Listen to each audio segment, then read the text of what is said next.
Aku M-Pulsa. Aku adalah aplikasi yang dipakai para toko pulsa, agen PPOB, travel, bahkan ibu rumah tangga yang berjualan pulsa, paket data internet, token PLN, tiket travel, voucher game, dan PPOB terlengkap senusantara. Terdapat fitur baru dalam pembaruanku. Cukup menggunakanku sekarang, kamu sudah bisa menjadi merchant QRIS yang bisa menerima pembayaran dari seluruh e-money yang ada di Indonesia. Dengan aku, urusan pembayaran jadi lebih mudah. Sekarang, aku sudah dilengkapi dengan fitur kasir untuk mencatat, penjualan, dan mengelola keuangan tokomu. Kamu juga bisa berjualan dengan cashless, mencatatnya di menu kasirku secara gratis. Bahkan, bisa menyetok barang-barang kebutuhan tokomu. Tinggal klik, barang datang. Tidak perlu keluar rumah, sehingga waktumu bisa kamu manfaatkan untuk pengembangan usahamu ke depan dan berinovasi. Semua itu, M-Pulsa siapkan agar mempermudah usahamu dan semakin praktis, juga modern. Yuk install M-Pulsa sekarang, gratis loh.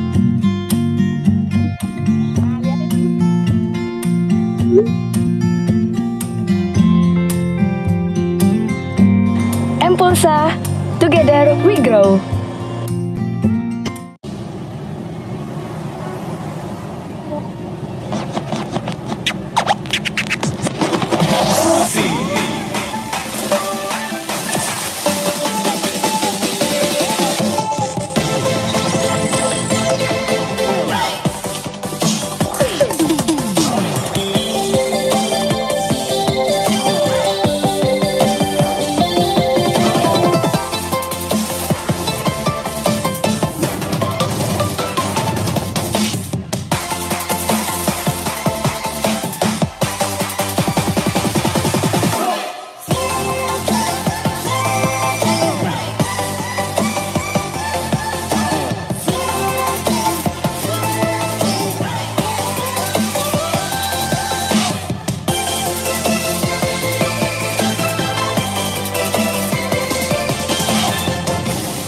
Sosro, banyak sensasinya.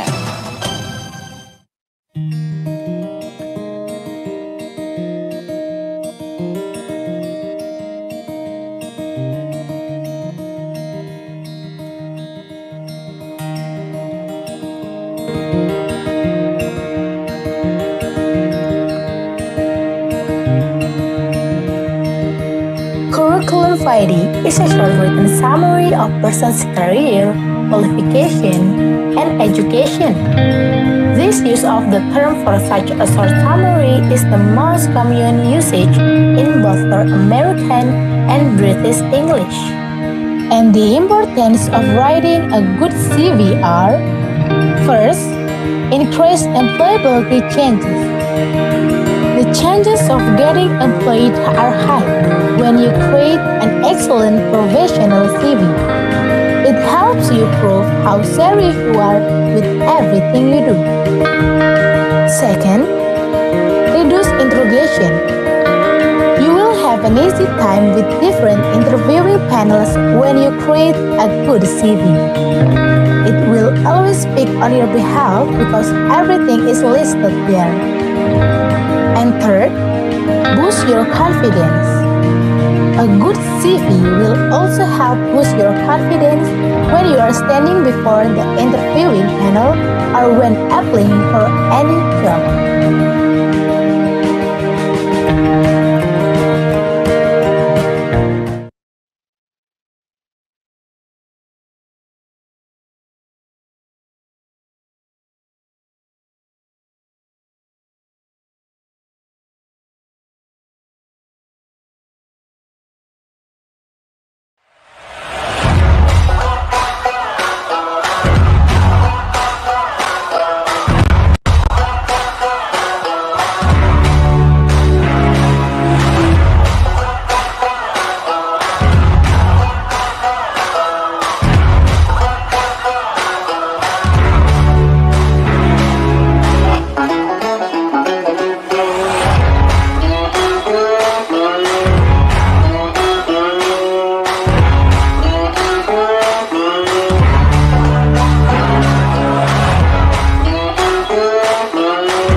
Aku M-Pulsa. Aku adalah aplikasi yang dipakai para toko pulsa, agen PPOB, travel, bahkan ibu rumah tangga yang berjualan pulsa, paket data internet, token PLN, tiket travel, voucher game, dan PPOB terlengkap senusantara. Terdapat fitur baru dalam pembaruanku. Cukup menggunakanku sekarang, kamu sudah bisa menjadi merchant QRIS yang bisa menerima pembayaran dari seluruh e-money yang ada di Indonesia. Dengan aku, urusan pembayaran jadi lebih mudah. Sekarang, aku sudah dilengkapi dengan fitur kasir untuk mencatat, penjualan, dan mengelola keuangan tokomu. Kamu juga bisa berjualan dengan cashless, mencatatnya di menu kasirku secara gratis. Bahkan, bisa menyetok barang-barang kebutuhan tokomu. Tinggal klik, barang datang. Tidak perlu keluar rumah, sehingga waktumu bisa kamu manfaatkan untuk pengembangan usahamu ke depan dan berinovasi. Semua itu, M-Pulsa siapkan agar mempermudah usahamu dan semakin praktis, juga modern. Yuk install M-Pulsa sekarang, gratis loh.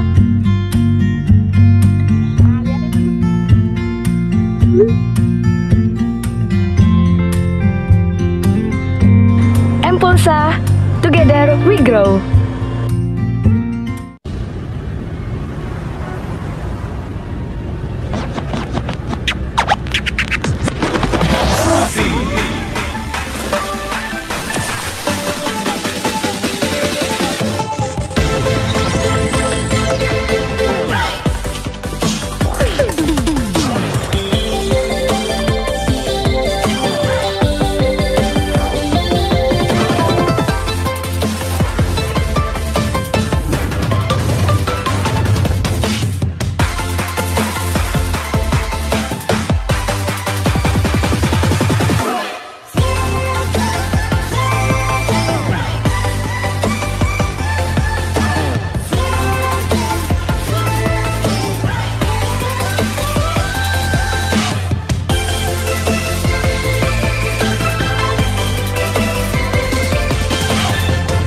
Fruity Sosro, banyak sensasinya.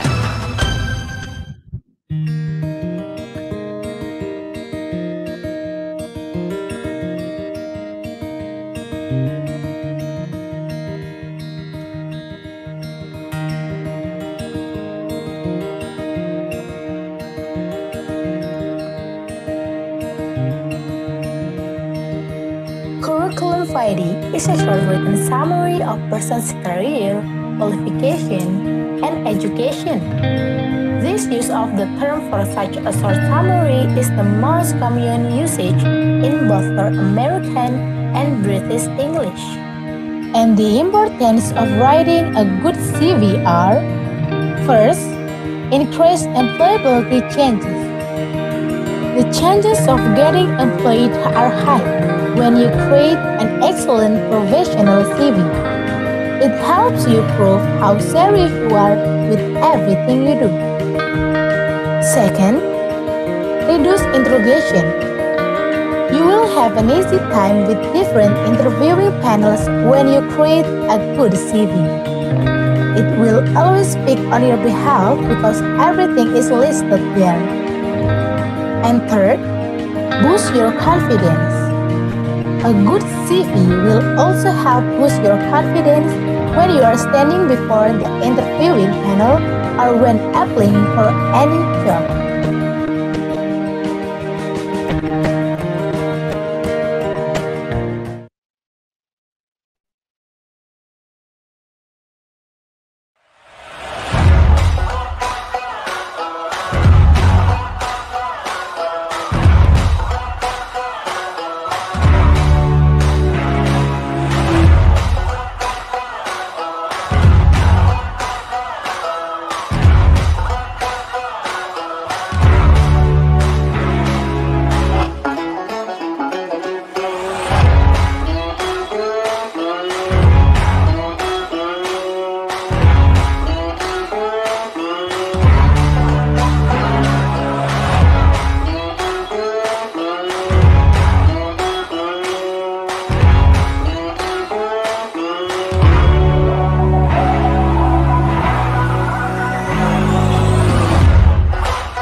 Aku M-Pulsa.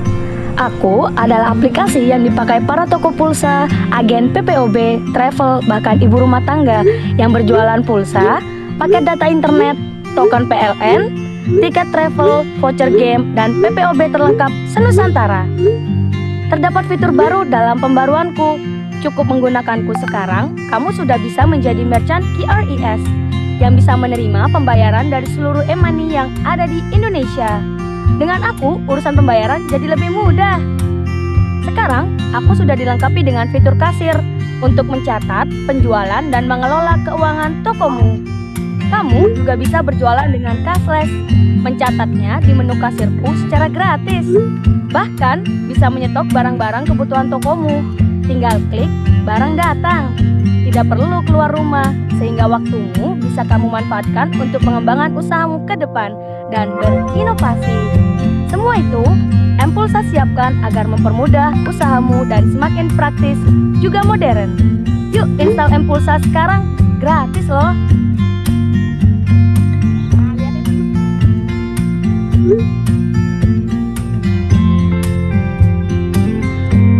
M-Pulsa, together we grow.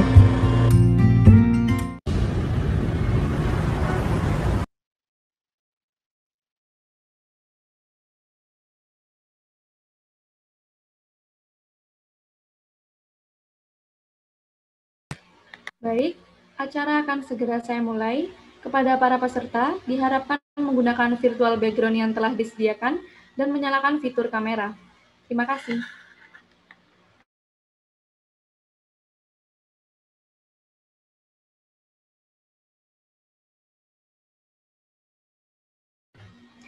Assalamualaikum warahmatullahi wabarakatuh. Selamat siang, salam sejahtera untuk kita semua. Yang terhormat, kepada Saudara Ahmad Bushro Darajatun Islam, selaku Ketua Umum Himpunan Mahasiswa Jurusan Manajemen, Fakultas Ekonomi dan Bisnis Universitas Jember. Yang terhormat kepada Saudari Anissa Ilman Nafiah selaku Ketua Panitia Webinar Pelatihan CV Create a Professional CV 2021. Dan yang terhormat kepada pemateri kita yang telah hadir dalam acara webinar pelatihan CV, yaitu Kak Dinda Renata selaku HRD Intern in Kampus Indonesia, PT Inspirasi Mandiri Nusantara Batch 4. Serta yang terhormat kepada seluruh panitia dan para peserta webinar yang berbahagia pada siang hari ini.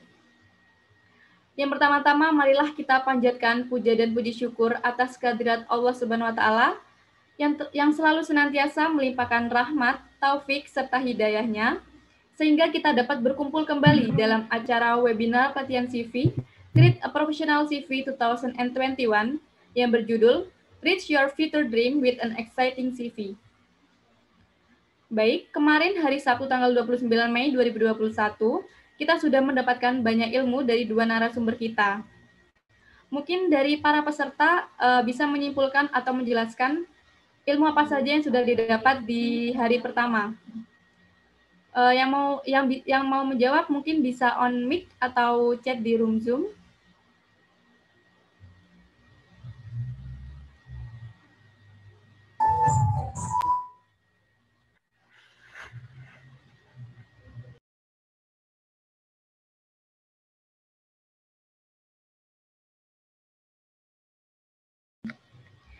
Baik, karena mungkin pesertanya masih sedikit, jadi saya simpulkan sendiri. Jadi hari pertama kemarin kita sudah mendapatkan banyak ilmu dari dua pemateri kita, yaitu kita sudah diberi pandangan tentang dunia kerja, juga kita diajarkan tentang cara pembuatan CV yang baik dan benar, dan juga dijelaskan apa sih personal branding itu.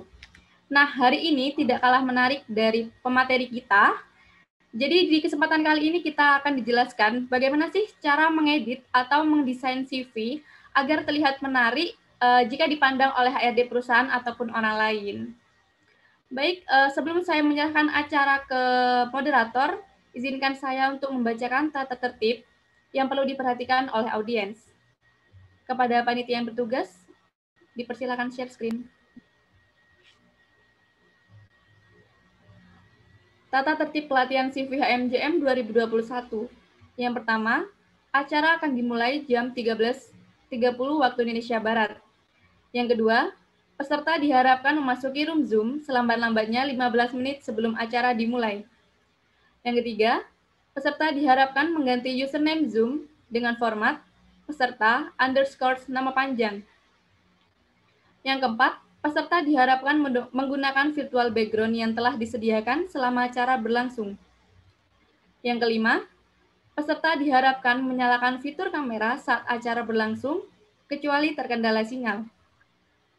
Yang keenam, peserta diharapkan mematikan fitur mikrofon atau audio selama acara berlangsung, kecuali diizinkan oleh MC, moderator, ataupun panitia untuk berbicara. Yang ketujuh, peserta wajib hadir baik di hari pertama maupun hari kedua sebagai syarat mendapatkan sertifikat. Yang kedelapan, setiap peserta diharapkan mengambil gambar atau screenshot setiap pertemuan sebagai syarat presensi. Dan yang terakhir, link presensi akan dibagikan di akhir acara.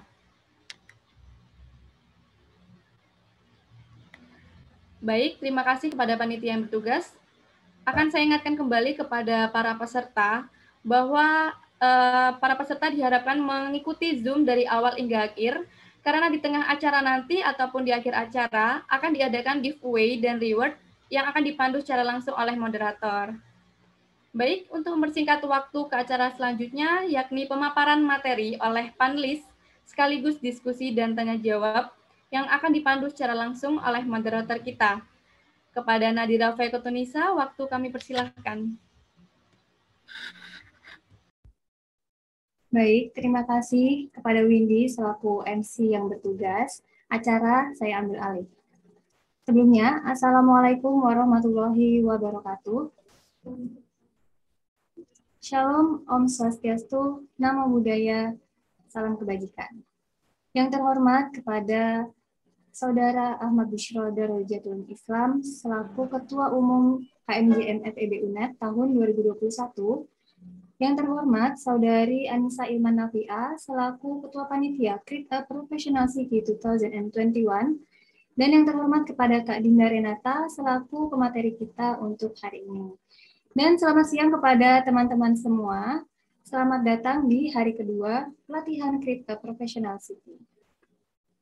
Selanjutnya, saya akan membacakan tata tertib sesi diskusi kita untuk hari ini. Untuk panitia bisa membagikan layar.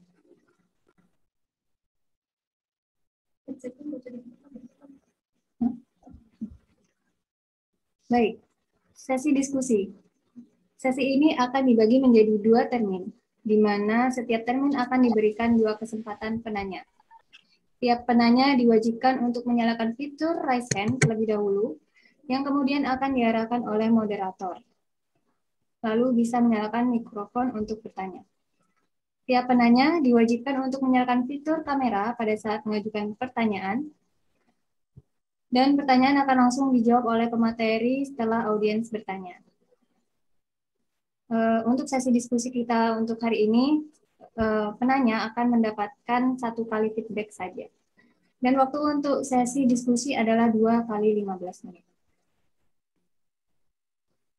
Baik, teman-teman. Di sini kita sudah ada Kak Dinda Renata yang akan mengisi materi kita untuk hari ini. Kak Dinda ini adalah Human Research Department Intern at Kampus Indonesia, PT Inspirasi Mandiri Nusantara Batch 4. Langsung saja saya akan membacakan CV dari Kak Dinda. Untuk operator yang bertugas bisa membagikan layar. Bernama lengkap, Dinda Renata Wahyu Ridawati. Kak Dinda ini tertarik sekali dengan Public Service Management, Event Manager, dan juga Human Research Development. Dan sangat termotivasi sekali untuk terus mengembangkan skill dan tumbuh sebagai seseorang yang profesional. Untuk achievement, honors, dan awards, Kak Dinda yaitu penerima Bank Indonesia Scholarship atau beasiswa Bank Indonesia yang diadakan Bank Indonesia Jember pada tahun 2021, dan juga sebagai delegation elected of Istanbul Youth Summit yang diadakan oleh Youth Break the Boundaries Foundation di Istanbul, Turki pada tahun 2020, dan masih banyak lagi achievement, honors, dan juga awards dari Kak Dinda. Untuk operator bisa scroll ke bawah.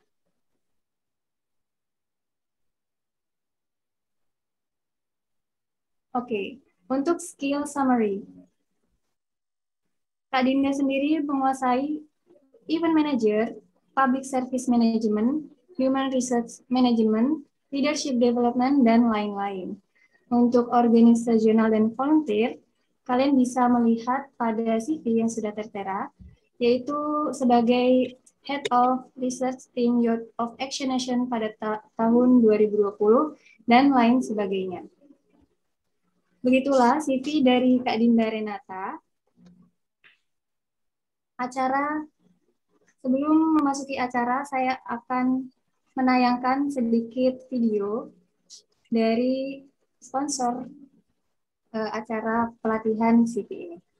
Untuk operator yang bertugas bisa menayangkan video terlebih dahulu.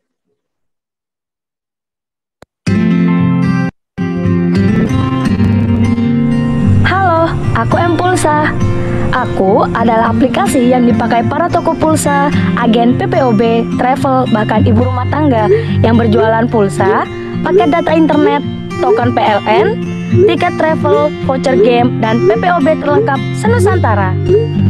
Terdapat fitur baru dalam pembaruanku. Cukup menggunakanku sekarang, kamu sudah bisa menjadi merchant QRIS yang bisa menerima pembayaran dari seluruh e-money yang ada di Indonesia. Dengan aku, urusan pembayaran jadi lebih mudah. Sekarang, aku sudah dilengkapi dengan fitur kasir untuk mencatat, penjualan, dan mengelola keuangan tokomu. Kamu juga bisa berjualan dengan cashless, mencatatnya di menu kasirku secara gratis. Bahkan, bisa menyetok barang-barang kebutuhan tokomu. Tinggal klik, barang datang. Tidak perlu keluar rumah, sehingga waktumu bisa kamu manfaatkan untuk pengembangan usahamu ke depan dan berinovasi. Semua itu Mpulsa siapkan agar mempermudah usahamu dan semakin praktis juga modern. Yuk install Mpulsa sekarang, gratis loh.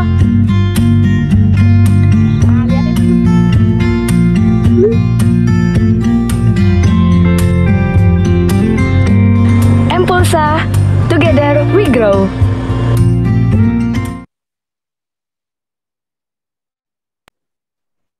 Baik, terima kasih kepada operator. Untuk para peserta, for your information, materi kali ini kita akan mengadakan giveaway langsung dari pemateri. Bagaimana caranya? Kalian dengarkan materi ini sebaik mungkin, ringkas materi ini, dan kemudian kalian bisa mengupload di Instastory dan mention IG Kak Dinda Renata di @dindarenata. Langsung saja acara saya berikan kepada Kak Dinda Renata. Waktu saya persilakan. Oke, baik. Moderator, apakah suara saya terdengar jelas? Sudah, Kak. Oke, sudah ya. Saya izin share screen di sini. Oke, baik. Sekali lagi terima kasih untuk moderator atas kesempatannya. Dan selamat siang teman-teman semuanya. Sebelumnya saya ingin mengucapkan terima kasih juga kepada seluruh panitia dan seluruh pengurus HMJ Manajemen Fakultas Ekonomi dan Bisnis Universitas Jember yang sudah mengundang saya menjadi salah satu pemateri di pelatihan CV pada siang hari ini. Nah, di sini saya akan sharing atau membahas mengenai desain CV atau kurikulum vitae gitu. Sebelum saya mulai materinya, izinkan saya untuk membuka sesi ini dengan sebuah quotes. Kesuksesan tidak terletak pada hasil, namun dalam usaha. Menjadi yang terbaik memang penting, namun melakukan yang terbaik dalam sebuah proses itu yang utama. Sambut salam hangat saya. Assalamualaikum warahmatullahi wabarakatuh. Waalaikumsalam warahmatullahi wabarakatuh. Selamat siang dan salam sejahtera untuk kita semua. Saya juga ingin mengucapkan terima kasih kepada seluruh peserta yang saat ini sudah hadir dan masih semangat untuk menerima materi di hari kedua ini, seperti itu. Nah, sebelum saya beranjak ke materi, izinkan saya untuk memperkenalkan diri terlebih dahulu. Jadi, perkenalkan, nama saya Dinda Renata, saya merupakan mahasiswa dari program studi Ilmu Administrasi Negara Angkatan 2018, FISIP Universitas Jember.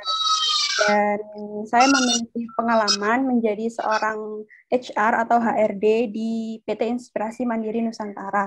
Nah, kalau teman-teman tahu nih ya, platform official account Instagram Kampus Indonesia, Kampus Zone, kemudian pintara.id, utbk.id, kejarptn.id, itu semua adalah platform yang dinaungi oleh PT Inspirasi Mandiri Nusantara. Jadi waktu itu saya memiliki kesempatan untuk menjadi seorang HRD di sana, tepatnya di HR recruitment. Jadi saya menghandle seluruh proses recruitment mulai dari screening CV, kemudian menilai penugasan, kemudian interview, sampai onboarding, dan lain sebagainya, seperti itu.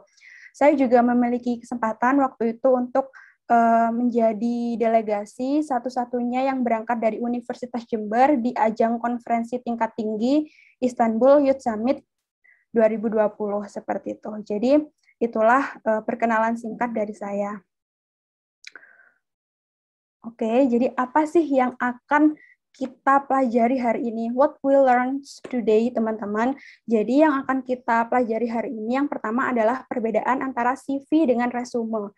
Mungkin teman-teman familiarnya itu dengan kata CV ya, dengan CV kurikulum vitae, udah itu aja. Mungkin teman-teman kurang mengetahui nih atau kurang paham mengenai sebenarnya itu bukan CV loh, sebenarnya itu resume. Kemudian ada juga yang menyangka bahwa sebuah resume itu adalah CV gitu. Jadi sebenarnya ini terdapat perbedaan teman-teman antara CV dengan resume. Jadi sebelum kita beranjak lebih jauh nih, saya akan menjelaskan terlebih dahulu antara perbedaan antara CV dengan resume ini. Karena sebagian besar HRD juga kadang sering salah gitu ya untuk mengartikan perbedaan dari keduanya ini. Kemudian Yang kedua, nanti kita akan membahas mengenai DC CV atau resume, mulai dari warna, kemudian gaya bahasa, kemudian font, komposisi, dan tata letak. Dan selanjutnya, kita juga akan membahas mengenai do's and don't. Jadi, yang boleh dilakukan dan tidak boleh dilakukan di CV teman-teman. Kemudian, kita akan mereview CV bareng-bareng nantinya, kemudian kita akan meng-create atau membuat atau mendesain sebuah CV atau resume seperti itu. Nah, untuk yang pertama, apa sih bedanya CV dengan resume atau justru keduanya sama saja gitu. Jadi di sini saya akan menjelaskan bahwa CV dan resume itu benar teman-teman, sama-sama dokumen biodata yang berisi tentang pendidikan, kemampuan, pengalaman, skill, maupun kualifikasi dari seseorang gitu. Jadi CV dan resume ini sama-sama dokumen yang berisi biodata kita gitu. Tapi terdapat perbedaan teman-teman. Kalau CV itu kan singkatan dari kurikulum vitae. Nah, pada saat ini CV itu menjadi dokumen standar yang diperlukan bagi seseorang untuk melamar beasiswa maupun urusan akademik lainnya. Jadi kalau CV itu biasanya cenderung kita gunakan sebagai syarat untuk melamar beasiswa, kemudian melanjutkan studi atau pendidikan, dan lain sebagainya yang berurusan dengan akademik gitu. Tapi resume itu merupakan bentuk singkat dari CV yang diperlukan seseorang untuk melamar pekerjaan atau magang gitu. Nah, jadi gini teman-teman bedanya. CV itu adalah sebuah dokumen yang berisi biodata kita, mulai dari pengalaman yang paling lama, bisa 10 tahun yang lalu, itu boleh kita tulis di CV kita. Dan biasanya CV itu terdiri lebih dari 2 halaman, bisa sampai berpuluh-puluh halaman pun bisa kalau CV gitu. Tapi untuk resume ini merupakan bentuk singkatnya dari CV. Jadi isinya itu hanya pengalaman-pengalaman yang terbaru dan pengalaman yang relate atau berhubungan dengan posisi yang akan kita lamar ketika kita akan melamar suatu posisi tertentu di sebuah perusahaan atau instansi seperti itu. Dan biasanya resume ini hanya terdiri dari 1-2 halaman. Biasanya nggak boleh lebih dari 2 halaman teman-teman kalau resume ini. Jadi maksimal usahakan resume teman-teman itu hanya 2 halaman saja seperti itu. Bahkan lebih bagusnya lagi hanya 1 halaman gitu. Nah, itulah perbedaan antara CV dengan resume. Kemudian kita beralih ke desain.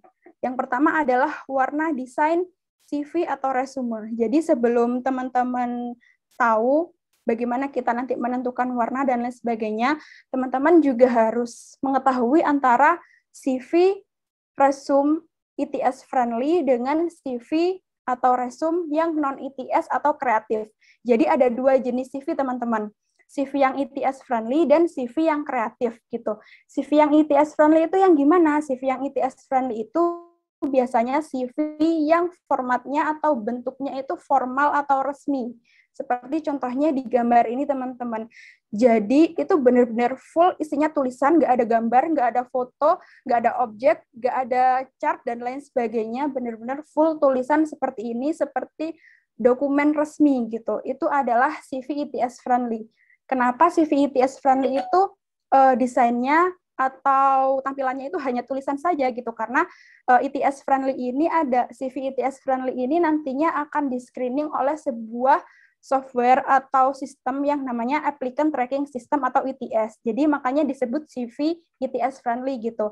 Nah, karena yang nge-screening CV teman-teman ini sebuah AI atau sebuah sistem, jadi AI itu hanya bisa membaca tulisan saja. AI tidak akan bisa membaca gambar, objek, dan lain sebagainya. Jadi bentuknya itu seperti ini, kayak gitu. Nah, untuk warna desain CV atau resume yang ETS friendly itu, yang pertama itu teman-teman harus menghindari template desain yang mencolok, karena pada CV ETS friendly ini pada dasarnya perekrut akan lebih melihat kompetensi dan kemampuan saja.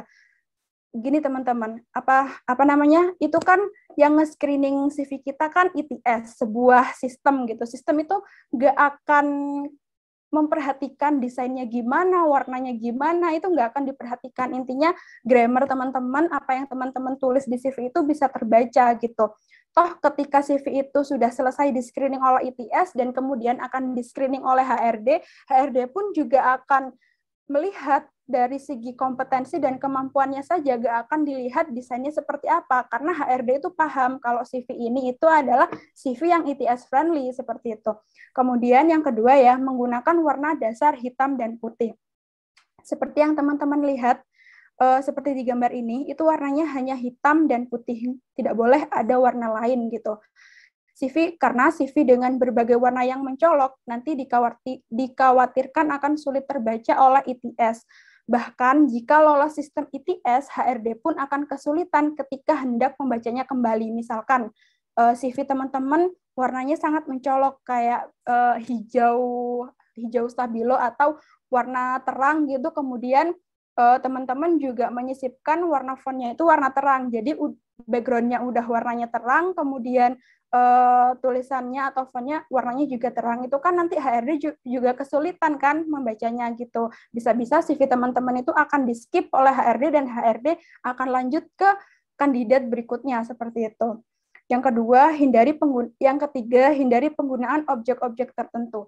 Jadi kalau di CV atau resume ITS friendly itu, teman-teman harus menghindari menggunakan objek seperti tabel, text box, dan lainnya. Misalkan, jika kita memasukkan kompetensi kerja atau pengalaman kita dalam sebuah text box, maka uraian kompetensi kerja tersebut tidak akan terbaca oleh sistem ITS. Dikhawatirkan seperti itu. Jadi, ketika nanti teman-teman membuat CV ITS friendly ini, teman-teman tidak boleh memasukkan teks-teksnya ini ke dalam text box. Jadi ya udah diketik langsung, biasa seperti kita membuat jurnal atau mengerjakan dokumen-dokumen resmi yang lainnya, seperti itu. Ini adalah warna CV untuk yang ITS friendly. Kemudian untuk yang non ITS atau kreatif, biasanya seperti ini teman-teman desainnya. Jadi warnanya itu biasanya menggunakan 2 warna ya maksimal gitu. Biasanya sih warna terang dan warna gelap gitu umumnya. Nah, penggunaan warna pada CV atau resume ini tidak boleh melebihi 2 warna karena dapat menyebabkan CV atau resume kita terlihat tidak profesional karena terlalu colorful gitu. Jadi hati-hati ya teman-teman. Teman-teman itu juga harus kreatif ya. Maksudnya teman-teman boleh kreatif, berpikir kreatif dalam membuat sebuah CV yang kreatif, tapi teman-teman juga harus diperhatikan, jangan sampai CV kita itu seperti rainbow ya, kayak warna-warni, warnanya terlalu banyak, itu jangan, karena itu sama sekali tidak menarik di mata HRD, seperti itu. Kemudian yang kedua, gunakan template yang menarik. Nah, saat ini teman-teman banyak sekali nih software atau website yang menyediakan template CV atau resume yang menarik seperti Canva. Atau teman-teman bisa membuat sendiri nih, kalau teman-teman bisa mendesain, teman-teman bisa menggunakan aplikasi seperti Microsoft Word, Photoshop, dan lain sebagainya. Dan saya rasa kemarin hal ini juga sempat disinggung ya, dan dijelaskan oleh pemateri 1, seperti itu. Kemudian yang ketiga, menggunakan objek-objek tertentu. Nah, karena ini adalah CV yang kreatif, teman-teman diperbolehkan untuk menggunakan objek-objek tertentu atau simbol tertentu gitu. Tapi sangat tidak disarankan untuk menggunakan simbol bintang, lingkaran, chart, atau grafik untuk mengukur kemampuan skill di dalam CV teman-teman. Jadi biasanya kan kalau teman-teman tahu nih ya, tapi sekarang juga banyak CV yang masih di skillnya itu ada bintang 5 gitu, misalkan kemampuan Microsoft Word itu bintang 5 atau kemampuan public speaking bintang 5 gitu. Nah, itu HRD akan bingung, ini maksudnya bintang 5 ini apa? Karena penilaian yang seperti itu adalah penilaian yang bersifat subjektif ya. Hanya kalianlah yang membuat CV itu yang tahu maksud atau arti dari bintang 5 itu gimana. Tapi seorang HRD itu tidak akan tahu, karena HRD juga bukan peramal, kita juga nggak bisa kayak mengira-ngira maksudnya ini apa gitu, kita nggak akan bisa seperti itu. Jadi jangan sampai teman-teman menggunakan simbol-simbol itu untuk mengukur kemampuan atau skill teman-teman di CV. Nah, selanjutnya adalah gaya bahasa di CV atau resume. Jadi umumnya bahasa yang digunakan pada CV atau resume itu menggunakan bahasa Indonesia atau bahasa Inggris. Nah, cara penentuannya gimana? Cara penentuannya adalah kapan teman-teman bisa menggunakan bahasa Indonesia dan kapan teman-teman bisa menggunakan bahasa Inggris. Kalau teman-teman akan menggunakan bahasa Indonesia, teman-teman intinya nih ya, harus riset terlebih dahulu. Kalau perusahaan itu merupakan perusahaan menengah, perusahaan yang tidak terlalu besar dan levelnya masih di level menengah ya, belum terlalu besar dan itu masih ada di dalam negeri gitu, teman-teman bisa menggunakan bahasa Indonesia untuk membuat CV kayak gitu. Kemudian, kapan teman-teman menggunakan bahasa Inggris, teman-teman harus riset dulu. Ini perusahaannya perusahaan yang levelnya apa? Kalau perusahaan yang levelnya multinasional, perusahaan yang sudah mempunyai banyak cabang, perusahaan yang sudah besar. Kemudian, teman-teman juga harus riset, cek sosial media perusahaan tersebut. Bisa website, bisa Instagram, dan sosial media yang lain. Teman-teman cek apakah di sosial media atau di website tersebut informasi-informasi tentang perusahaan itu dituliskan dengan bahasa Indonesia atau bahasa Inggris. Kita bisa menentukan dari sana. Ketika di sosial media perusahaan itu menggunakan bahasa Inggris, ya berarti teman-teman harus menggunakan bahasa Inggris di CV teman-teman, seperti itu. Dan biasanya perusahaan kalau open recruitment itu kan ada pamflet atau posternya nih ya. Nah, di situ, di pamflet atau posternya itu, teman-teman juga harus melihat apakah tulisan yang ada di poster itu bertuliskan dengan bahasa Inggris atau bahasa Indonesia. Kalau misalkan posternya tertuliskan itu bahasa Inggris, ya teman-teman harus membuat CV atau resume yang berbahasa Inggris. Tapi kalau misalkan di poster tertulisnya bahasa Indonesia, teman-teman riset perusahaannya, ternyata perusahaan yang tidak terlalu besar, ya sudah teman-teman menggunakan bahasa Indonesia. Tapi dengan catatan, ketika teman-teman itu membuat CV dengan format yang ETS friendly, teman-teman harus wajib menggunakan bahasa Inggris, baik itu untuk perusahaan yang levelnya masih menengah, yang tidak terlalu besar, maupun perusahaan yang besar gitu. Karena CV ETS friendly itu hanya bisa terbaca oleh sistem ketika kita menggunakan bahasa Inggris. Karena yang membuat sistem itu adalah orang luar negeri ya teman-teman. Jadi kita juga harus mengikuti standar orang luar negeri itu bagaimana ya. Kita harus menggunakan bahasa Inggris seperti itu. Kemudian yang kedua adalah kita harus mengoptimalkan penggunaan kata kunci. Dan perlu diketahui nih, ketika hendak melamar kerja, kita harus membuat CV yang menampilkan kata kunci sesuai dengan posisi yang dituju. Jika kita mempunyai pengalaman yang sangat banyak teman-teman, cukup tuliskan pengalaman yang paling relevan dan mempunyai nilai plus dengan bidang kerja atau perusahaan yang kita lamar. Jadi yang sudah saya jelaskan tadi untuk resume, teman-teman itu harus benar-benar membuat resume itu dengan sesingkat mungkin tapi jelas gitu. Contohnya gimana ya? Teman-teman harus menggunakan kata kunci dan menuliskan pengalaman yang berhubungan dengan posisi yang teman-teman lamar kayak gitu. Kemudian yang ketiga, dari tulisan CV itu, HRD biasanya gampang menemukan kesalahan pengejaan, penggunaan bahasa yang kurang tepat, serta ketidakefektifan penulisan. Oleh karena itu, teman-teman, penting untuk memahami penulisan CV yang tidak terlalu panjang dan tidak bertele-tele gitu. Dan satu lagi, ketika teman-teman sudah selesai membuat CV, teman-teman harus selalu cross-check ulang karena menghindari adanya tulisan yang typo atau yang salah gitu ya. Karena ketika teman-teman itu, ketika HRD menemukan tulisan yang typo di CV teman-teman, HRD itu akan menilai bahwa teman-teman itu merupakan seseorang yang tidak teliti atau yang kurang teliti gitu. Jadi itulah pentingnya kita harus selalu cross-check atau selalu membaca ulang CV yang mau kita kirim ke perusahaan kayak gitu. Kemudian ini yang selanjutnya adalah font dan font size di CV atau resume. Yang pertama adalah jenis font. Nah, jenis font apa sih yang bisa kita gunakan ketika kita membuat CV atau resume? Yang pasti, teman-teman harus memilih font yang jelas dan terbaca agar CV lebih ramah diproses oleh software ETS. Apalagi itu CV yang ETS friendly, harus benar-benar diperhatikan ya teman-teman. Biasanya itu menggunakan tulisan dengan ukuran huruf 11 gitu. Lalu spasinya itu 1 dan pilih salah satu tipografi CV standar seperti Arial, kemudian Tahoma atau Helvetica jika kita lebih suka menggunakan font serif dan Times New Roman atau Bookman All Style kayak gitu. Jadi ini adalah jenis font yang disarankan ketika kita membuat CV. Di luar ini mungkin ada font yang lain, tapi umumnya font yang digunakan oleh kandidat atau yang di-approve oleh HRD itu font jenis ini teman-teman, kayak gitu. Kemudian ini kan jenis font. Kemudian font size, ukuran fontnya berapa? Nah, seperti yang telah dipaparkan di atas tadi, teman-teman bisa menggunakan ukuran font 11 hingga 12 dan spasi tunggal untuk setiap penjelasan atau deskripsi pada CV atau resume. Pastikan judul bisa terbaca dengan jelas untuk menandai setiap bagian CV. Caranya, itu kan di CV biasanya ada judul-judulnya seperti pengalaman kerja, pengalaman organisasi, kemudian kemampuan. Nah, judul-judul itu ditulis bisa menggunakan huruf kapital, bisa di bold, atau di underline, atau di italic. Tapi, kalau dari saya pribadi, saya menyarankan untuk menggunakan huruf kapital dan di bold, seperti itu teman-teman.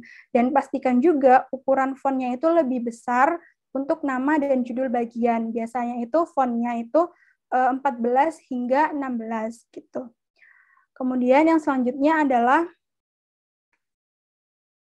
komposisi dan tata letak substansi CV atau resume.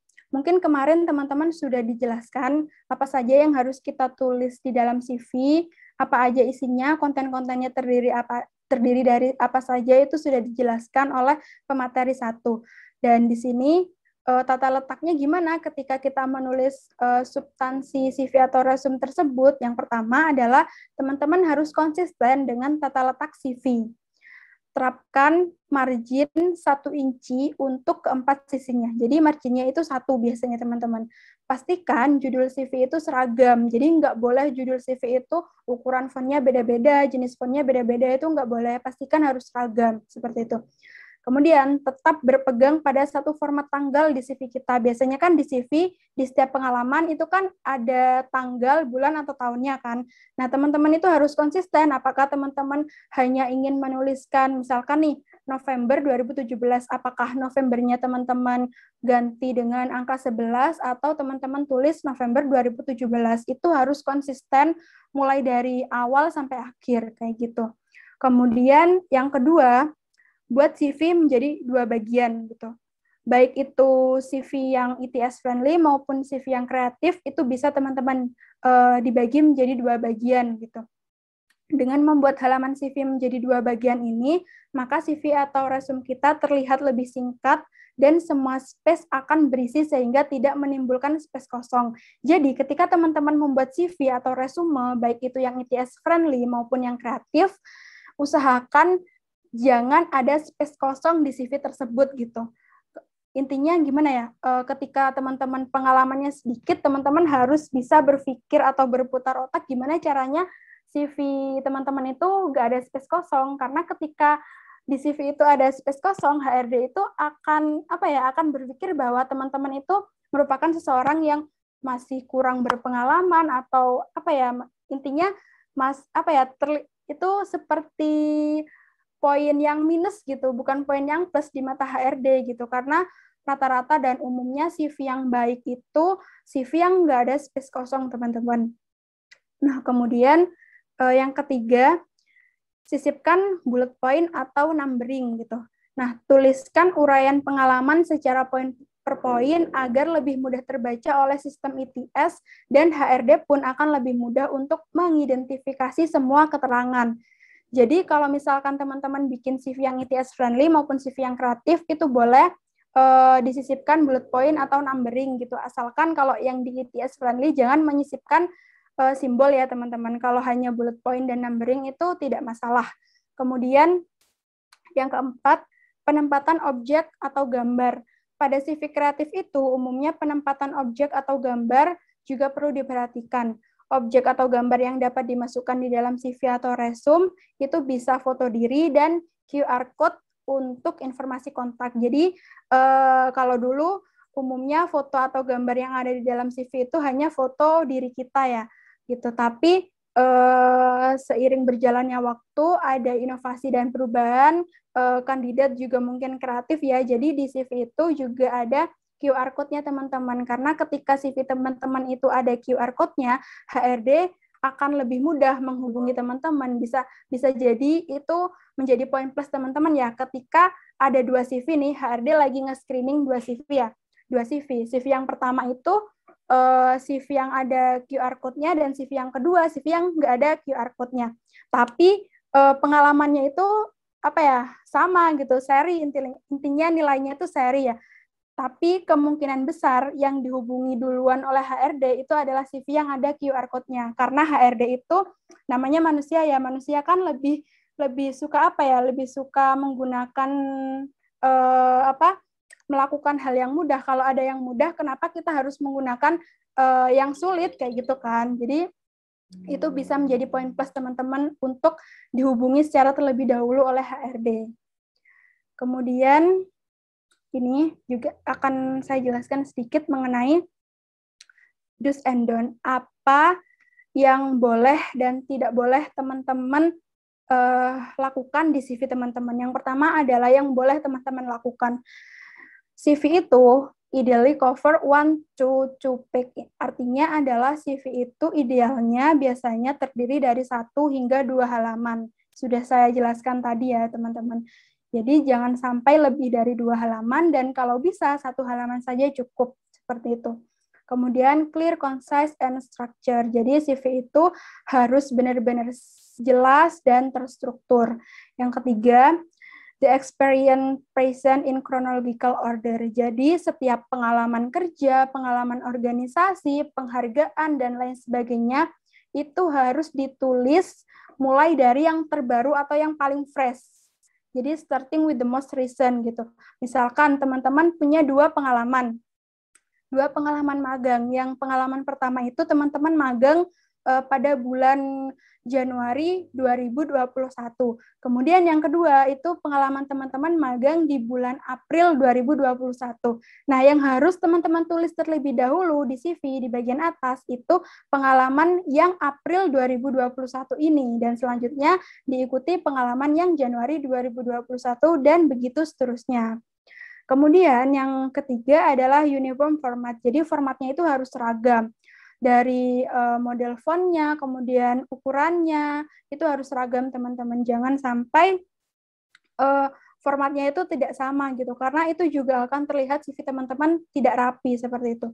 Kemudian use PDF format. Jadi ini sangat penting dan perlu diperhatikan ya teman-teman. Ketika teman-teman sudah menggunakan atau sudah membuat CV, jangan lupa save CV tersebut, kemudian convert ke PDF. Jadi ketika teman-teman akan mengirim CV tersebut melalui email atau yang lainnya, CV itu harus dikirim dengan format PDF gitu. Karena ketika CV teman-teman itu berformat PDF, CV teman-teman itu kualitasnya akan terjaga dari segi tulisan, dan semuanya itu akan terjaga karena ketika formatnya PDF, orang lain tidak bisa mengubah CV teman-teman gitu.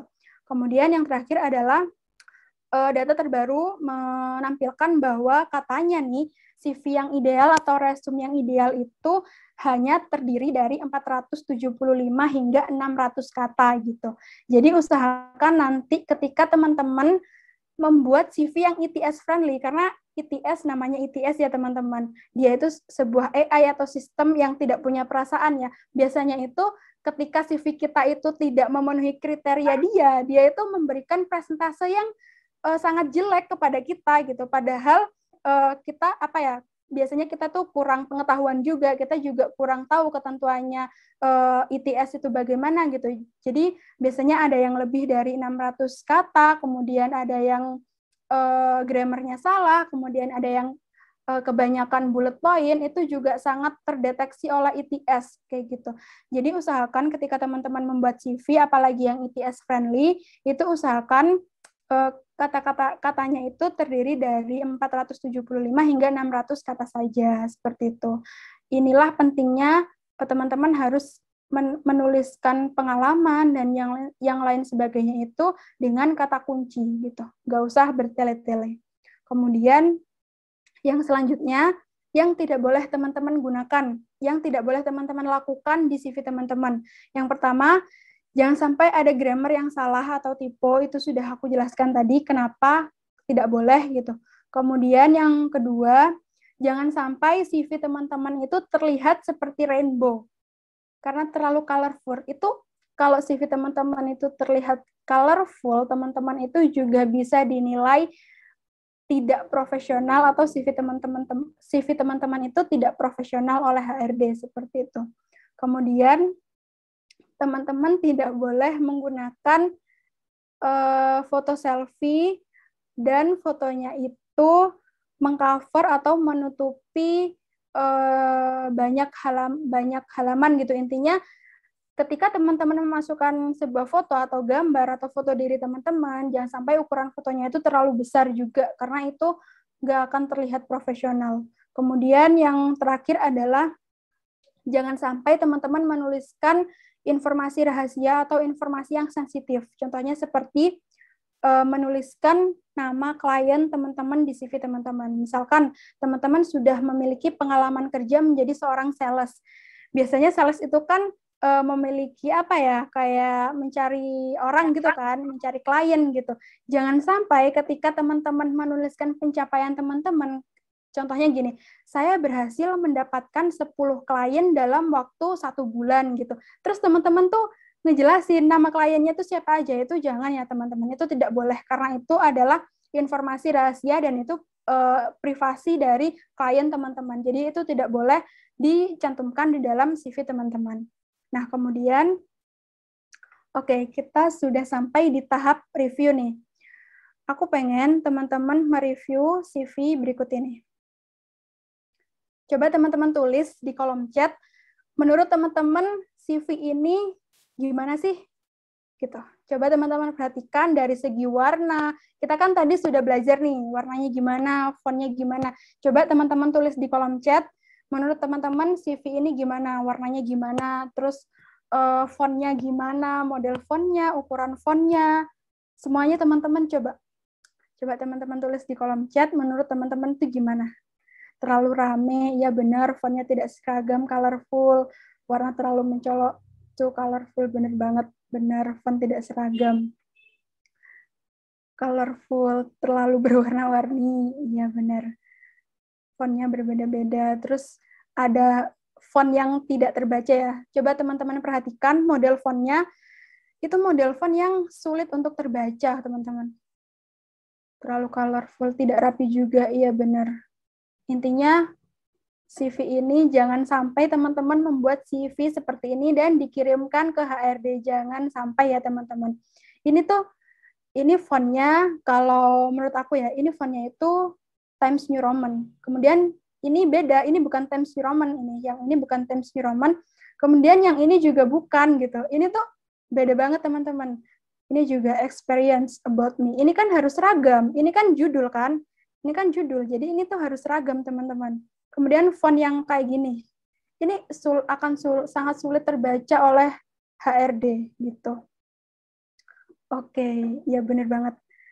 Wah, ternyata ya tidak menarik juga, font tidak seragam. Ternyata teman-teman sudah, menurut saya teman-teman sudah memahami ya ketentuan-ketentuan dan gimana desain CV atau resume yang profesional itu gimana. Saya rasa teman-teman sudah cukup paham sampai di sini. Kemudian, nah gimana perbaikannya CV ini? Untuk lebih amannya, kalau teman-teman cari aman, ketika teman-teman ingin melamar di suatu perusahaan, entah itu perusahaan besar, multinasional, atau perusahaan yang menengah, lebih amannya teman-teman menggunakan CV yang formatnya seperti ini, yang ETS friendly. Karena ketika CV teman-teman seperti ini, HRD itu nggak akan ngejudge, HRD nggak akan memberikan teman-teman poin atau poin minus karena nggak ada desainnya, itu nggak akan. Karena HRD itu paham, oh berarti kandidat ini membuat CV yang ETS friendly. Itu sudah paham, karena kalau CV ETS friendly kan nggak boleh ada desain. Jadi itu nggak akan jadi poin minus untuk teman-teman gitu.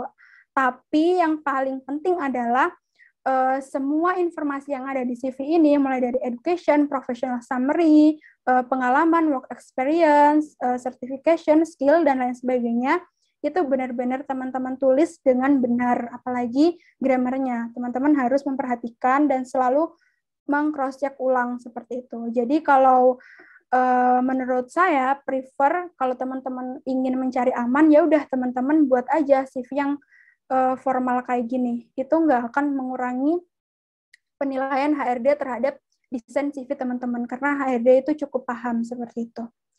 Oke, untuk selanjutnya adalah let's create the CV or resume. Oke, kita akan beralih ya teman-teman. Saya akan menutup ini, kita akan beralih ke Microsoft Word. Kalau teman-teman memiliki Microsoft Word, juga bisa langsung dibuka. Kita akan bareng-bareng nih belajar bagaimana cara mendesain CV menggunakan Microsoft Word. Oke, sebentar saya share screen.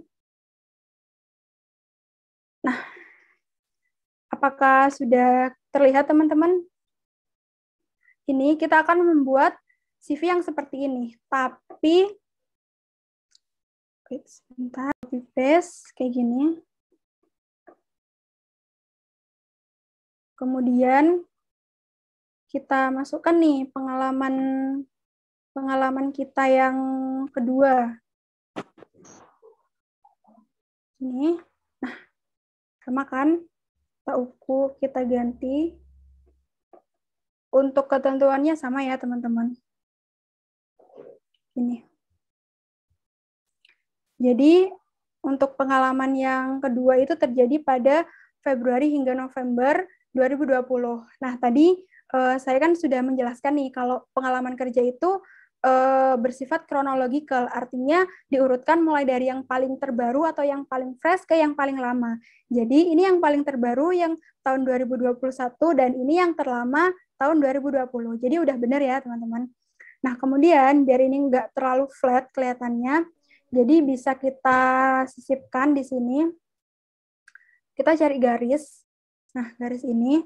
Kemudian kita tarik mulai dari durasi waktu ini sampai durasi waktu ini, teman-teman. Kita tarik garis lurus gini. Kita atur. Nah, kemudian ini kita bisa atur warnanya dan lain sebagainya. Kemudian kita sisipkan lagi shape itu yang lingkaran seperti ini. Tapi kecil aja ya, teman-teman. Seperti ini. Semoga teman-teman kelihatan ya. Nah, seperti ini. Seperti ini. Kemudian kita copy paste. Kita taruh di bawah. Di durasi pengalaman kerja kita yang kedua gitu. Jadi itu kayak saling berhubung gitu loh, teman-teman. Ini harus diluruskan. Kayak gini. Nah, kalau kayak gini kan tampilannya nggak terlalu flat ya, teman-teman. Jadi, HRD tuh bisa lebih tahu gitu loh, oh, yang ini berarti pengalaman kerja yang pertama itu Januari sampai Maret, oke, pengalaman yang kedua itu Februari sampai November 2020, oke, gitu. Nah, gitu seterusnya, apabila teman-teman memiliki lebih dari 2 pengalaman, bisa teman-teman tambahin lagi nih garisnya, dan kemudian lingkarannya bisa teman-teman tambahin, kayak gitu. Kemudian, setelah pengalaman kerja, biasanya di CV itu juga ada pengalaman organisasi nih. Nah, pengalaman ini sih Kak, ya. Kita break dulu sebentar untuk mendengarkan azan. Oh, oke, baik. Setelah azan bisa dilanjut lagi. Oke, terima kasih moderator. Kita break dulu ya, teman-teman.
Baik, Kak Dinda boleh melanjutkan materi.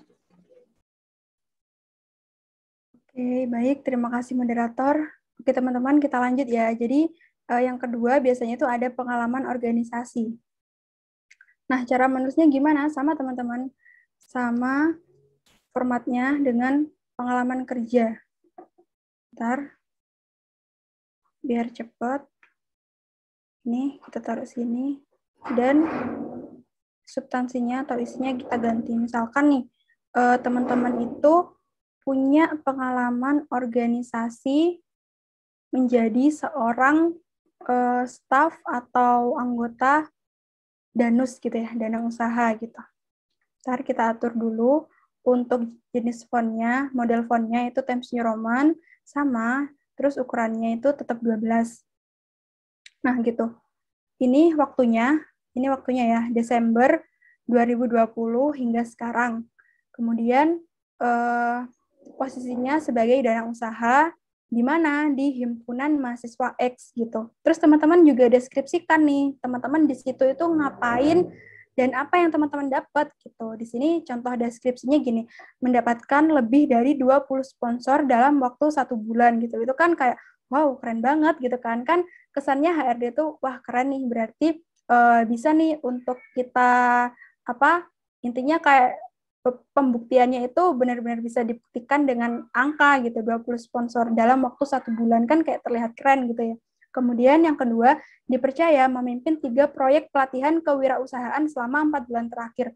Oh, berarti si anak ini nih bisa skill leadership development-nya nggak diragukan lagi karena sudah dibuktikan dengan dia pernah memimpin 3 proyek pelatihan kayak gitu. Itu yang biasanya HRD suka teman-teman ketika teman-teman menulis sesuatu dengan angka seperti ini gitu. Nah, selanjutnya ini kan ada pengalaman organisasi nih. Kalau teman-teman punya pengalaman organisasi lebih dari 1, ya teman-teman tuliskan lagi di bawahnya menggunakan seperti ini, menggunakan garis dan sip seperti ini biar terlihat menarik. Tapi karena di sini saya ingin menulis pengalaman organisasi 1 aja, jadi kita cukup menuliskan 1 aja ya teman-teman. Kemudian kita tulis di bawahnya itu, biasanya itu sertifikasi teman-teman. Kalau teman-teman mau tahu, sertifikasi ini sama dengan pelatihan gitu, pelatihan yang pernah teman-teman ikuti gitu. Misalkan teman-teman sekarang mengikuti pelatihan membuat CV, itu bisa teman-teman masukkan di dalam keterangan sertifikasi atau pelatihan teman-teman di CV nanti gitu. Terus teman-teman juga deskripsikan apa yang teman-teman dapetin ketika teman-teman mengikuti pelatihan CV gitu. Tapi kalau misalkan tidak teman-teman deskripsikan, itu juga tidak apa-apa, yang penting teman-teman menulisnya jelas. Caranya gimana? Caranya adalah seperti ini. Teman-teman menuliskan, yang pertama itu adalah judul. Judul dari pelatihannya itu apa gitu. Kemudian di bawahnya penyelenggaranya siapa gitu. Ini kan pelatihannya Google Ads Certification gitu kan, judul sertifikasinya. Kemudian yang menyelenggarakan adalah Google Academy gitu. Berlakunya mulai kapan? Ini berlaku mulai Januari 2020. Biasanya kalau sertifikasi atau pelatihan itu ada nomor sertifikatnya. Nah, teman-teman tulis juga di sini nomor sertifikatnya gitu. Kemudian jika teman-teman memiliki 2 2 sertifikasi atau 2 pelatihan. Teman-teman bisa tulis di bawahnya. Gini, teman-teman bisa tulis di bawahnya gini. Misalkan ini sertifikasi yang berbeda ya teman-teman, tapi saya tulis sama karena biar cepat dan biar ini nggak terlalu flat, kita bisa masukkan objek di setiap sertifikasinya. Jadi kita ke ini, kemudian kita sisipkan gambar. Teman-teman juga sebelum membuat CV, kalau di Word ya, teman-teman harus menyiapkan objek-objek gini teman-teman. Karena Word itu setahu saya ya, sejauh yang saya tahu itu nggak ada kayak objek-objek kayak gini gitu. Tapi kalau misalkan teman-teman pakai Canva atau yang lainnya itu sudah disediakan. Nah ini di sini teman-teman. Kita kasih di sini. Jadi kelihatan ada objeknya, karena ini adalah CV kreatif gitu kan. Gini, jadi dikasih objek di sini. Oke. Ini kita geser. Ya, anggap aja ini udah lurus ya teman-teman. Intinya ini kita luruskan di setiap sertifikasinya gitu. Nah, kalau kayak gini kan nggak terlalu terlihat flat gitu ya. Terus kita beranjak ke yang sebelah sini nih. Nah, sebelah sini itu biasanya berisi informasi tentang kontak, skill, dan lain-lain. Teman-teman bisa menambahkan shape yang persegi ini, terus teman-teman tarik ini. Teman-teman tarik sampai di sini, luruskan sama yang sertifikasi itu tadi. Nah, kayak gini. Sudah selesai ya, teman-teman. Kemudian nih, warnanya kita ganti ya. Warnanya yang terang aja. Warnanya yang terang aja. Biar tulisannya juga, kalau kita pakai tulisan yang warna gelap itu, kelihatan gitu. Ini juga semuanya kita ganti warnanya biar seragam. Jadi jangan lupa warnanya itu harus seragam ya teman-teman. Jadi kita ganti semuanya warnanya biar seragam. Oke, udah. Nah, di sini apa yang perlu kita tulis? Kita sisipkan text box di sini. Yang perlu kita tulis adalah kontak kita. Biasanya judulnya itu adalah hubungi saya gitu. Biasanya, atau kalau nggak gitu kontak gitu aja teman-teman. Kita atur warnanya, kita kasih tanpa warna ya teman-teman untuk textbook yang ini. Terus tadi judulnya nih, kita kasih Times New Roman, kemudian kita bold, dan kita ganti ukurannya 14 gitu kan, biar seragam. Kemudian kita geser ke samping, karena biasanya ini ada di samping posisinya. Tuh. Nah, lalu selanjutnya, ya udah kita isi nomor HP kita berapa, email kita apa, kemudian LinkedIn. Teman-teman kalau punya akun LinkedIn bisa ditulis, bisa dicantumkan juga, dan lokasi kita. Contohnya gini, sebentar.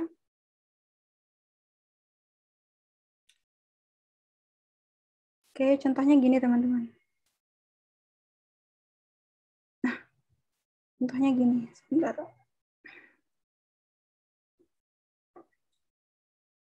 Oke, kita ganti dulu ininya. Oke, ini ya, yang pertama kan ada nomor HP atau nomor telepon. Itu cara menulisnya gini, pakai kode ya, kode negara. Negara Indonesia kan +62. Jadi kita pakai +62 terus diikuti nomor teman-teman. Kemudian yang kedua adalah email. Email itu harus menggunakan email yang profesional. Jangan sampai teman-teman menggunakan email yang bukan nama teman-teman. Misalkan kan ada tuh email yang alay gitu kan, yang kata-katanya bukan bukan nama teman-teman, intinya tidak profesional gitu. Itu jangan sampai. Jadi email yang profesional gimana? Email yang menggunakan nama lengkap teman-teman gitu. Kemudian yang ketiga di sini kita bisa memasukkan LinkedIn nama lengkap kalau teman-teman punya LinkedIn, dan yang terakhir kita memasukkan lokasi tempat tinggal kita. Jangan memasukkan alamat rumah kita. Jangan ya teman-teman, karena ditakutkan alamat itu disalahgunakan oleh seseorang yang tidak bertanggung jawab gitu. Jadi amannya kita tulis aja kotanya dan provinsinya gitu. Karena HRD pun nggak akan mengirim undangan untuk interview ke alamat masing-masing, karena zaman sekarang udah canggih. Undangan interview ketika teman-teman lolos nantinya akan dikirim melalui email gitu, bukan melalui kantor pos yang harus dikirim secara langsung ke alamat teman-teman. Jadi itu sudah tidak diperlukan ya. Kemudian biar ini nggak terlalu flat teman-teman bisa menggunakan objek atau simbol. Kita sisipkan gambar di sini. Permisi Pak Dinda. Ya, waktunya udah mau habis ya? Udah habis? Kurang 5 menit lagi. Oke, kurang 5 menit ya. Intinya gini teman-teman. Nah, gini. Salah, bentar.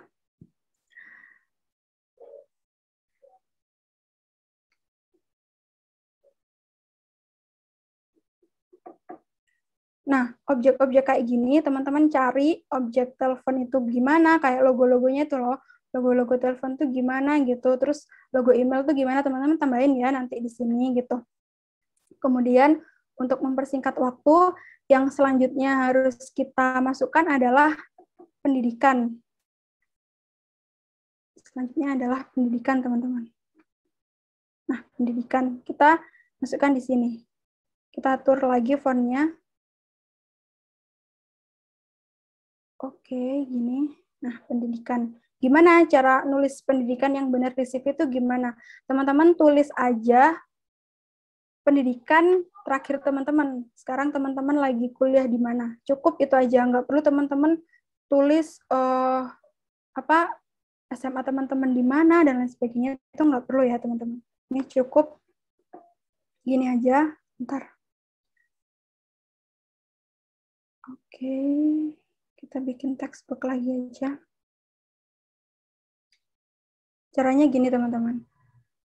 Waktunya kapan? Misalkan Juli 2018 sampai sekarang. Kemudian jurusannya apa? Manajemen pemasaran gitu ya. Kemudian instansinya Universitas Jember dan IPK teman-teman apa? Misalkan 3,98,4 gitu ya. Itu harus dijelaskan juga. Nah, setelah pendidikan nanti teman-teman bisa memasukkan kemampuan teman-teman. Kemampuan itu skill. Skill itu bisa teman-teman gabung jadi satu di kemampuan, atau teman-teman bisa memisahkan menjadi hard skill dan soft skill kayak gitu.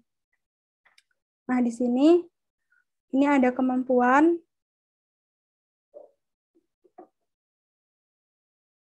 Cara nulis kemampuan tadi sudah saya jelaskan ya, jangan sampai teman-teman menulisnya itu menggunakan penilaian dengan bintang dan lain sebagainya. Teman-teman cukup masukkan kemampuannya itu apa aja.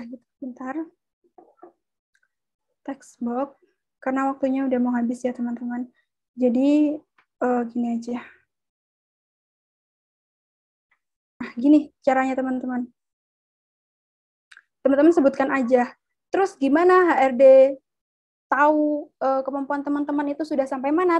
HRD akan melihat dari deskripsi, job description yang telah dijelaskan di sini. Yang udah teman-teman jelaskan di sini, HRD itu bisa tahu, oh kemampuan ini sudah sampai di sini gitu. HRD akan tahu. So, tenang aja teman-teman, nggak usah nulis bintang 5 dan chart dan lain sebagainya, karena itu sangat-sangat ambigu. Kita HRD itu kebingungan mencari maknanya itu apa. Kemudian setelah itu, kan ada soft skill, hard skill, dan ada kemampuan bahasa juga. Teman-teman bisa tulis nih kemampuan bahasa. Misalkan kemampuan bahasa ada 2, bahasa Indonesia dan bahasa Inggris gitu ya.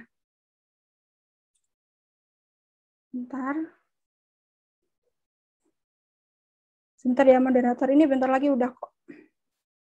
Ini kemampuan bahasa, contohnya gini.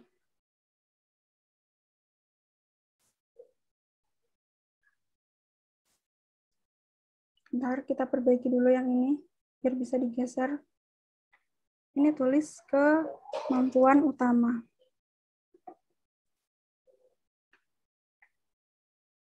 gini. Kemudian nih geser ke atas. Kemudian teman-teman tulis di sini adalah kemampuan bahasa. Tulis aja. Bahasa gitu aja. Nah, bahasanya di sini ada dua ya, bahasa Indonesia dan bahasa Inggris. Untuk mengukur kemampuan bahasa, itu teman-teman bisa menggunakan misalkan bahasa Indonesia, karena teman-teman orang Indonesia yang jelas teman-teman sudah sangat ahli dalam berbahasa Indonesia. Kemudian bahasa Inggris misalkan teman-teman hanya bisa dalam hal writing gitu, tapi untuk speaking-nya masih kurang ya. Teman-teman bisa menuliskan bahasa Inggris ini kemampuan terbatas, karena ada beberapa kemampuan bahasa Inggris seperti speaking yang belum teman-teman kuasai seperti itu. Jadi cara mengukurnya gitu teman-teman. Oke, sebenarnya ini udah selesai, dan satu lagi apa? Kita masukkan, bentar ya moderator, satu lagi kita masukkan ini QR code. Jangan lupa ya teman-teman, QR code itu sekarang itu penting. Udah. Sudah selesai teman-teman, kayak gini. Kalau misalkan teman-teman mau menambahi yang lain juga nggak apa-apa gitu, kayak menambahi objek-objek yang lain tuh nggak apa-apa. Intinya CV itu adalah make it simple gitu. Ya udah bikin CV nggak usah terlalu muluk-muluk, yang penting ada deskripsinya, substansinya jelas, waktunya jelas kayak gini. Ini udah bisa dikatakan CV yang profesional, nggak usah terlalu banyak warna gitu. Udah teman-teman, jadi oke, karena ini udah habis ya, jadi sekian penjelasan dari saya. Kurang lebihnya saya mohon maaf teman-teman, dan semoga teman-teman bisa mengimplementasikan dan mempraktikannya juga di rumah masing-masing, karena teman-teman kayaknya besok ada post-test ya membuat CV. Semoga teman-teman paham dengan apa yang sudah saya jelaskan di sore hari ini gitu. Oke, terima kasih, saya kembalikan kepada moderator. Baik, terima kasih kepada Kak Dinda Renata atas pemaparan materinya. Oke, kita sekarang memasuki sesi tanya-jawab. Untuk peserta yang ingin bertanya bisa menyalakan fitur raise hand terlebih dahulu. Untuk termin pertama, saya buka 2 pertanyaan dengan 1 kali feedback untuk 1 orang penanya. Silakan.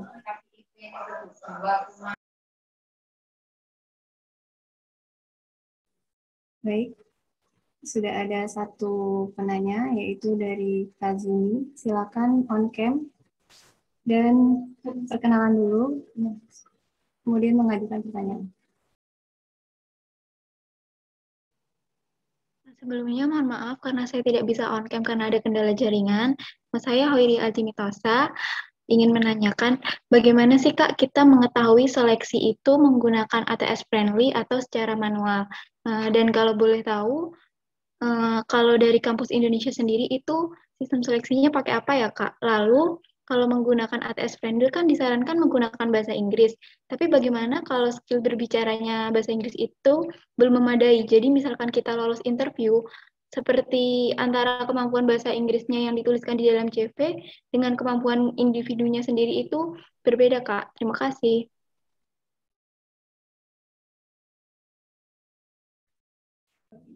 Bisa langsung dijawab sama Dinda. Oke, baik. Terima kasih untuk pertanyaannya. Ini sangat bagus ya, teman-teman. Yang pertama, bagaimana sih kita bisa tahu perusahaan itu menggunakan ITS atau tidak? Gitu kan. Biasanya nih, teman-teman, perusahaan yang menggunakan besar, perusahaan yang levelnya multinasional, dan perusahaan itu mempunyai banyak anak cabang. Dan biasanya ketika open recruitment atau membuka lowongan pekerjaan, pasti pendaftarnya itu ribuan orang gitu. Itu perusahaannya pasti menggunakan ITS friendly. Atau ketika teman-teman menemukan lowongan pekerjaan di Jobstreet, kemudian di Glints, nah itu otomatis menggunakan ITS friendly gitu. Walaupun perusahaan itu nggak besar, tapi ketika perusahaan itu open recruitment lowongan kerjanya itu melalui atau via Glints atau Jobstreet itu pasti menggunakan ITS friendly, karena di Jobstreet dan di Glints itu sudah otomatis ketika kita upload CV kita itu sudah otomatis di screening oleh ITS yang ada di aplikasi Glints atau di Jobstreet kayak gitu. Itu caranya. Tapi waktu itu saya juga sempat bertanya hal yang seperti ini ya kepada HR profesional, kepada mentor saya, gimana dong Pak atau Bu, saya mengetahui, saya kan nggak tahu nih apakah perusahaan itu menggunakan ITS atau tidak, saya kan tidak tahu gitu. Tapi jawaban HRD kebanyakan, nggak apa-apa, kamu buat CV kamu menjadi format ITS saja gitu. Toh walaupun biasanya perusahaan itu menggunakan ITS untuk men-screening, tapi kemungkinan besar HRD juga akan ikut nge-screening gitu. Jadi yang nge-screening nggak cuma ITS aja, tapi HRD juga ikutan nge-screening gitu. Jadi nggak apa-apa kamu lebih amannya bikin CV yang ITS friendly aja gitu. Kalau waktu itu jawaban dari HR profesional yang pernah saya tanyain gitu kan. Kemudian kalau di kampus Indonesia sendiri itu menggunakan ITS atau gimana gitu. Kalau di kampus Indonesia itu kita akan menggunakan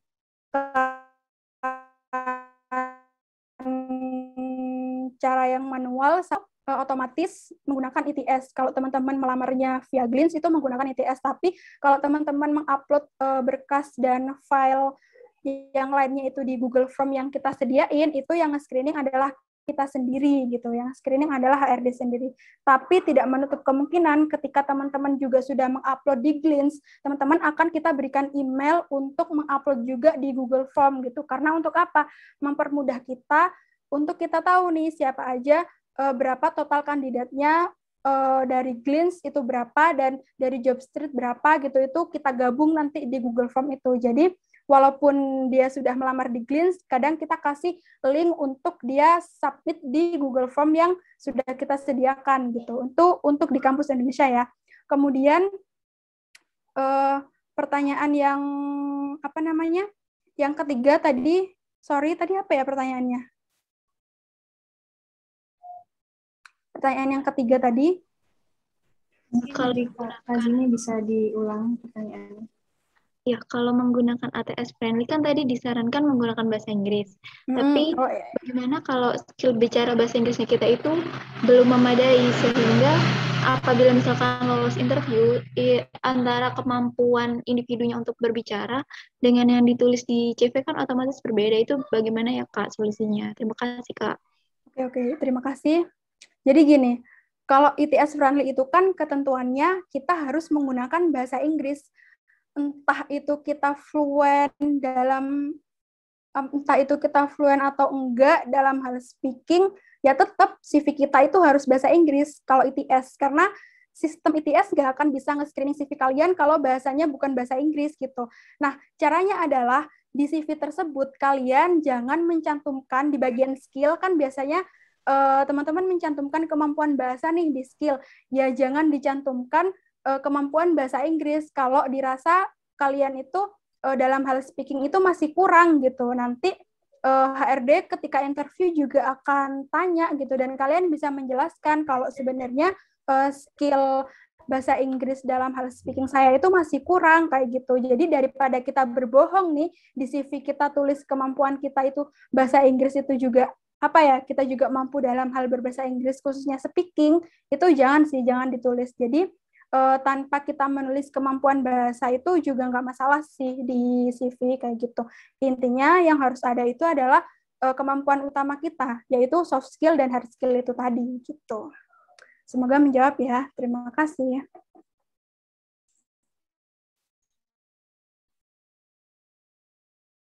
Bagaimana Kak Azmi? Terima kasih Kak, jawabannya membantu sekali. Baik, untuk yang ingin bertanya bisa melakukan fitur raise hand terlebih dahulu, baru bisa menyalakan mikrofon. Baik, Kak Widya Rahmasari bisa on cam dan juga bisa mengajukan pertanyaan. Sebelumnya maaf ya Kak, nggak bisa on cam dulu. Saya mau tanya, kan tadi kan di terakhir itu ada QR code ya. Itu tadi QR code-nya isinya apa ya? Makasih. Oke, ya ya. Terima kasih untuk pertanyaannya. Jadi belum sempat saya jelasin ya tadi. Jadi QR code-nya itu adalah QR code kontak WhatsApp kalian, teman-teman. Di WhatsApp kan kalian ada QR code masing-masing kan? Nah, ketika kalian mencantumkan QR code WhatsApp kalian itu, HRD itu akan lebih mudah menghubungi kalian lewat WhatsApp gitu. Jadi itu adalah QR code nomor HP atau nomor WhatsApp kalian. Terima kasih. Terima kasih Kak jawabannya. Baik, terima kasih kepada Kak Widya. Untuk termin kedua, saya buka 2 orang penanya. Baik, untuk Kak Lailiatul Fitria bisa on kamera dan juga bisa mengajukan pertanyaan. Baik, terima kasih untuk kesempatannya, Kak. Saya izin bertanya, di bagian pengalaman organisasi itu kan ada beberapa organisasi yang tidak menyediakan bukti sertifikat itu. Nah, itu bagaimana? Apakah tetap boleh dicantumkan di CV atau tidak? Oke, langsung saya jawab ya. Terima kasih untuk pertanyaannya. Jadi gimana kalau misalkan kita ikut organisasi atau ikut komunitas atau yang lain sebagainya, tapi kita tidak ada sertifikatnya, kita nggak dapat sertifikat, itu boleh atau nggak dicantumkan? Sebenarnya boleh dan tidak boleh teman-teman. Teman-teman boleh kok mencantumkan pengalaman teman-teman. Pokoknya pengalaman itu teman-teman nggak berbohong ya, pengalaman itu benar-benar teman-teman alami dan teman-teman melakukan hal itu boleh dicantumkan walaupun tidak ada sertifikatnya.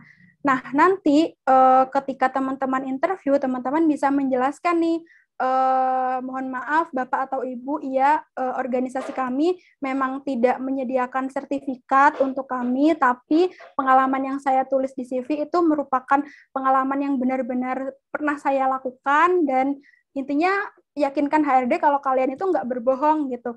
Tapi kalau misalkan HRD-nya itu masih kurang percaya, teman-teman boleh meminta izin kepada HRD-nya untuk memberikan waktu kepada kalian. Biasanya itu HRD itu ketika kurang yakin, HRD itu akan menyuruh teman-teman untuk menghubungi siapapun rekan kerja teman-teman di organisasi itu gitu kan.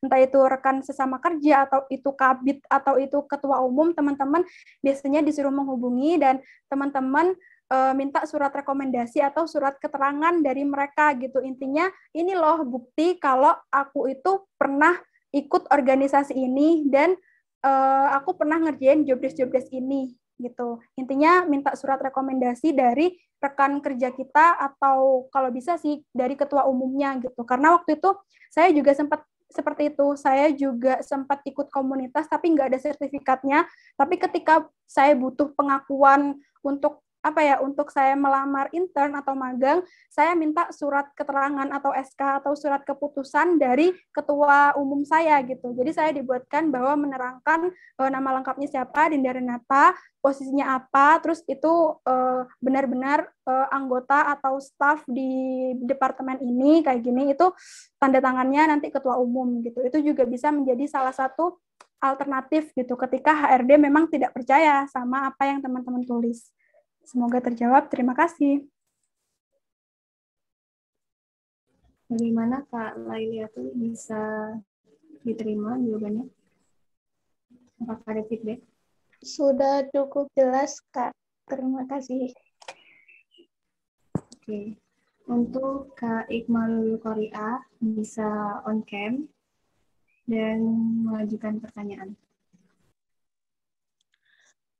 Terima kasih atas kesempatannya. Sebelumnya mohon maaf karena saya tidak bisa on cam. Saya mau bertanya, kalau pengalaman kerjanya itu tahun 2016, terus kan kebetulan di jurusan saya itu tidak ada magang gitu kan. Nah, jadinya kan nggak ada magang.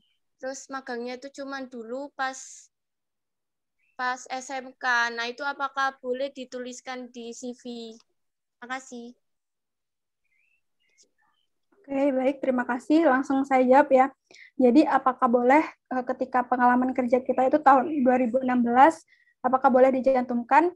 Selama pengalaman itu berhubungan dengan posisi yang teman-teman lamar, boleh dicantumkan ya teman-teman. Ketika sudah benar-benar mentok nih, nggak ada lagi yang bisa kita masukkan di dalam CV kita, nggak boleh, boleh nggak apa-apa, teman-teman masukin aja pengalaman yang tahun 2018 itu, dengan catatan pengalaman itu masih berhubungan dengan posisi yang akan kita lamar di perusahaan. Misalkan pada 2016 itu kalian sempat PKL nih, kita sempat ngadain PKL atau magang di sebuah instansi di posisi administrasi gitu ya.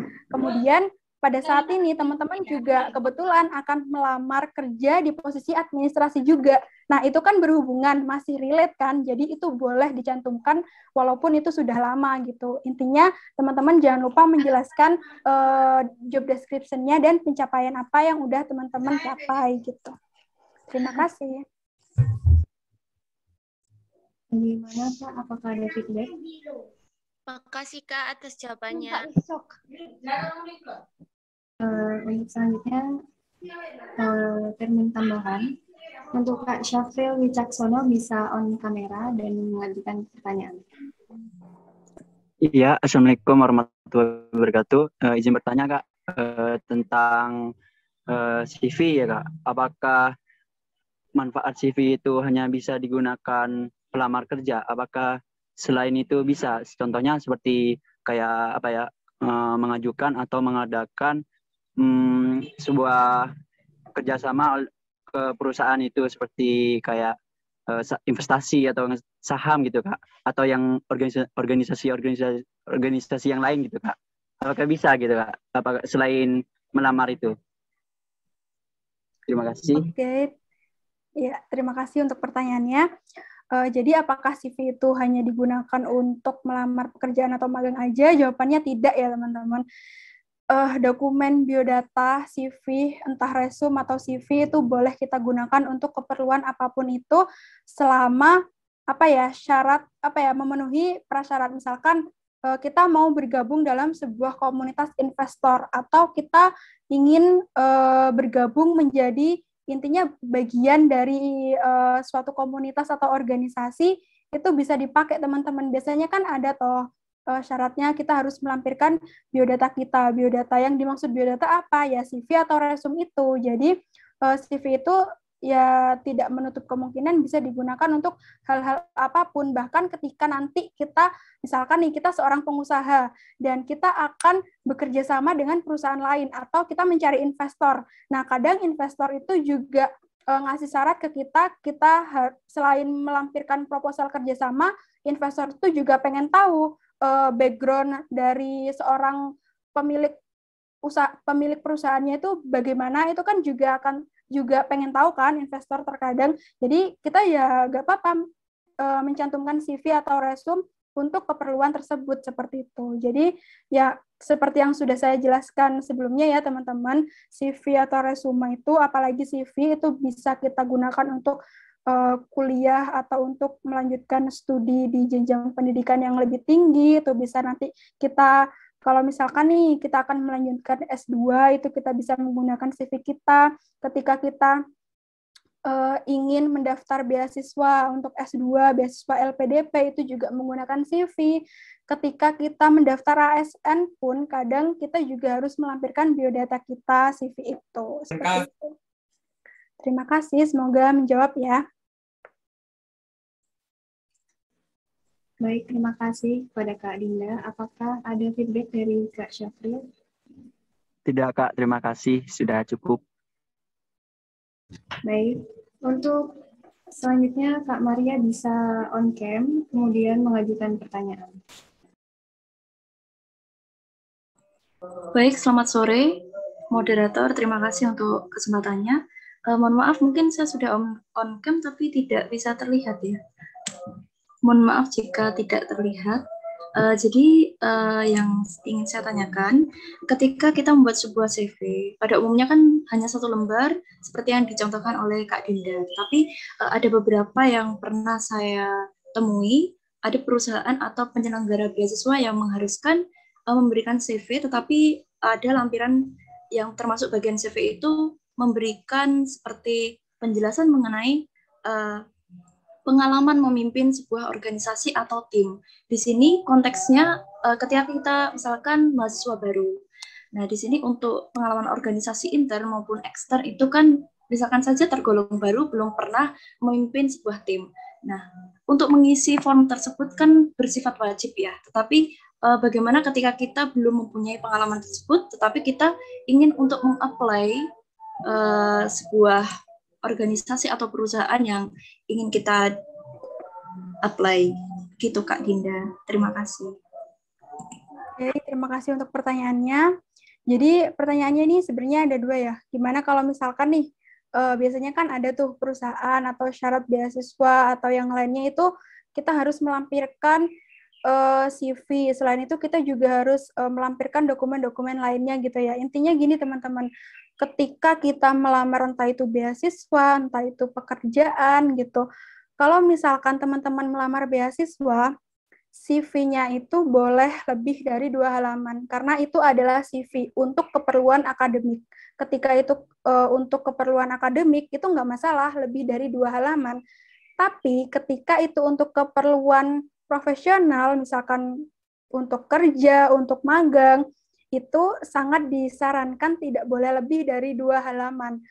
Kemudian misalkan kita disuruh menceritakan atau membuktikan ketika kita memimpin suatu organisasi atau apa, kita bisa jelaskan itu di portofolio kita. Jadi itu portofolio dengan CV itu udah berbeda. Misalkan CV teman-teman itu udah 2 halaman.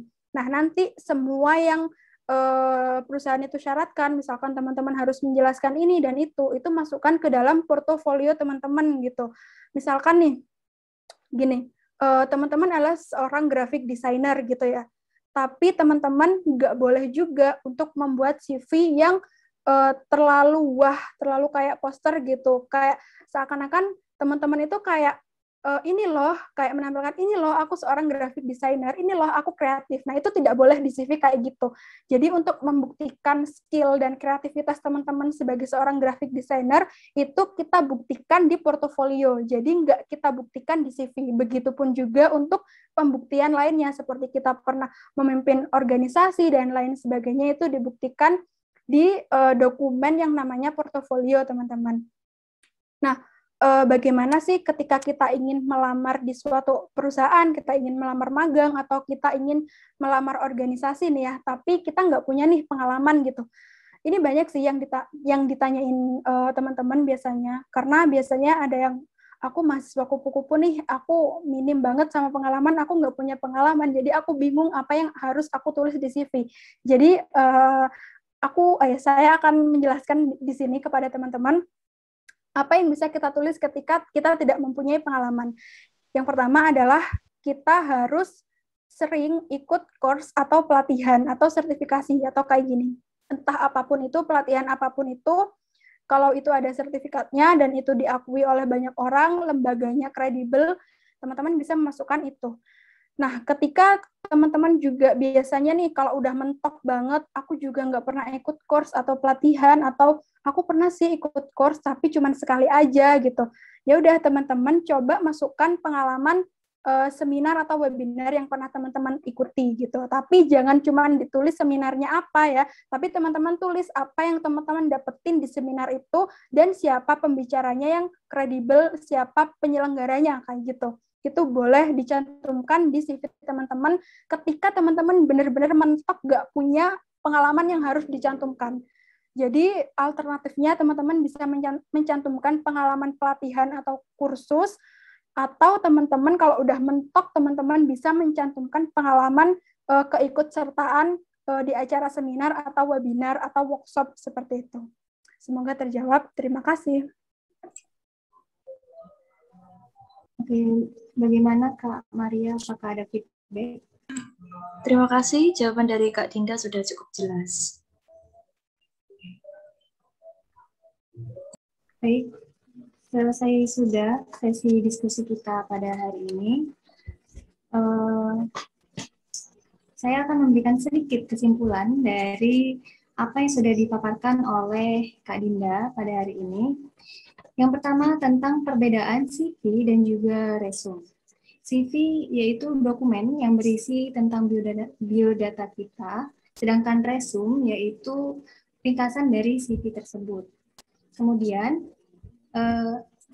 CV atau resume dibagi menjadi dua, yaitu CV ATS friendly dan juga CV kreatif. Apa saja yang boleh dimasukkan dalam CV, yaitu idealnya 2 halaman, kemudian jelas dan terstruktur, kemudian dimulai dari pengalaman terbaru, dan berupa PDF. Apa saja hal yang tidak boleh dimasukkan dalam CV, yaitu penulisan typo, kemudian CV yang berwarna-warni, foto selfie, kemudian foto yang terlalu besar, dan juga memasukkan informasi-informasi rahasia. Mungkin itu saja kesimpulan dari saya.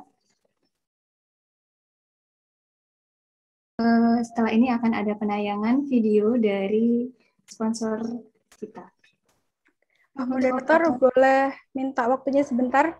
Oh iya, boleh, silakan Kak. Oke, jadi untuk teman-teman kalau mau ikutan giveaway itu jangan lupa teman-teman bikin Instastory dan mention ke Instagram saya Dinda Renata. Nanti hadiah dari giveaway-nya adalah 10 template CV gratis. Itu ada CV yang berbahasa Indonesia dan ada CV yang berbahasa Inggris, dan saya mendapatkan template CV itu dari seorang HR profesional. Jadi jangan sampai dilewatkan karena ini benar-benar gratis ya teman-teman, 10 template CV, dan bisa teman-teman gunakan untuk keperluan melamar pekerjaan, magang, dan lain sebagainya. Terima kasih.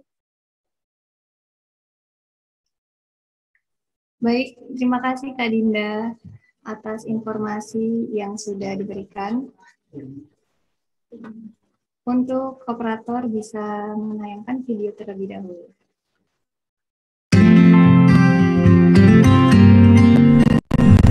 Halo, aku Mpulsa. Aku adalah aplikasi yang dipakai para toko pulsa, agen PPOB, travel, bahkan ibu rumah tangga yang berjualan pulsa, paket data internet, token PLN, tiket travel, voucher game, dan PPOB terlengkap senusantara. Terdapat fitur baru dalam pembaruanku. Cukup menggunakanku sekarang, kamu sudah bisa menjadi merchant QRIS yang bisa menerima pembayaran dari seluruh e-money yang ada di Indonesia. Dengan aku, urusan pembayaran jadi lebih mudah. Sekarang, aku sudah dilengkapi dengan fitur kasir untuk mencatat, penjualan, dan mengelola keuangan tokomu. Kamu juga bisa berjualan dengan cashless, mencatatnya di menu kasirku secara gratis. Bahkan bisa menyetok barang-barang kebutuhan tokomu. Tinggal klik, barang datang. Tidak perlu keluar rumah, sehingga waktumu bisa kamu manfaatkan untuk pengembangan usahamu ke depan dan berinovasi. Semua itu, Mpulsa siapkan agar mempermudah usahamu dan semakin praktis juga modern. Yuk install Mpulsa sekarang, gratis loh.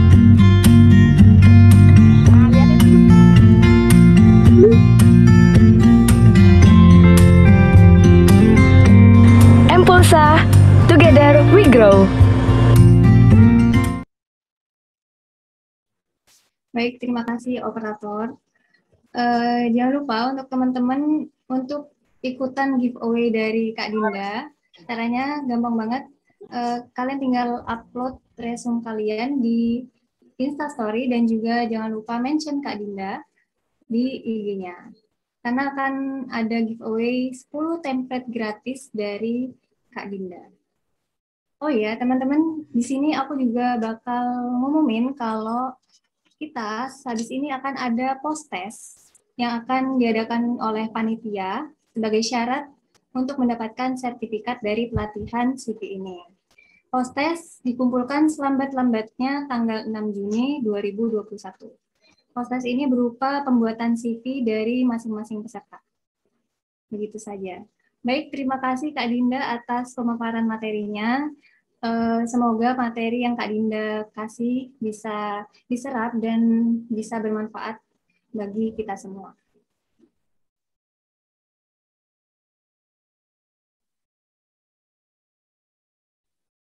Baik, begitulah rangkaian pelatihan kita pada 2 hari ini.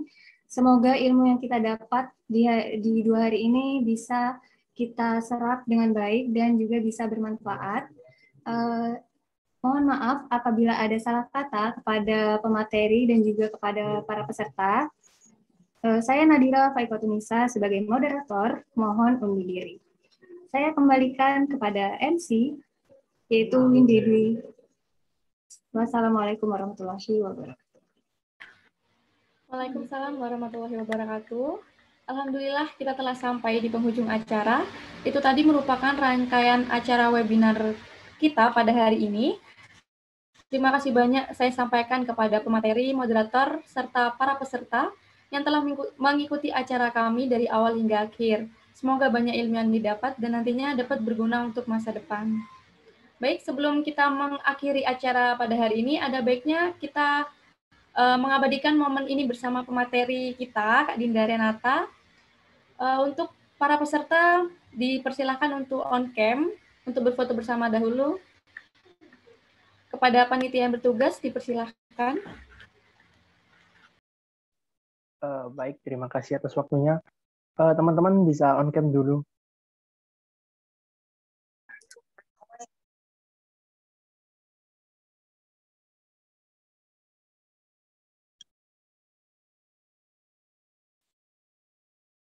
Oke, aku mulai ya. Hitung. 1, 2, 3. Lagi. 1, 2, 3. Oke, terakhir. 1, 2, 3. Baik, terima kasih. Mungkin saya kembalikan ke MC lagi. Baik, terima kasih kepada panitia yang bertugas. Saya sampaikan kembali kepada para pemateri, terima kasih banyak, dan para peserta yang sudah sangat berantusias mengikuti acara kami dari hari pertama maupun hari kedua. Dan jangan lupa saya sampaikan kepada para peserta untuk mengikuti post-test yang telah kami adakan, karena kami akan memilih 3 terbaik yang nantinya akan mendapatkan reward berupa e-money. Dan saya sampaikan juga kepada para peserta untuk mengisi absensi dan mengunduh handbook yang sudah disediakan oleh panitia di link presensi yang sudah disediakan. Sebelum kita tutup, saya Windy Dwi Aprilianti selaku pembawa acara pertemuan webinar hari ini dan mewakili panitia yang bertugas memohon maaf apabila ada tutur kata yang kurang berkenan di hati para pemateri maupun para peserta. Akhir kata, terima kasih. Wassalamualaikum warahmatullahi wabarakatuh.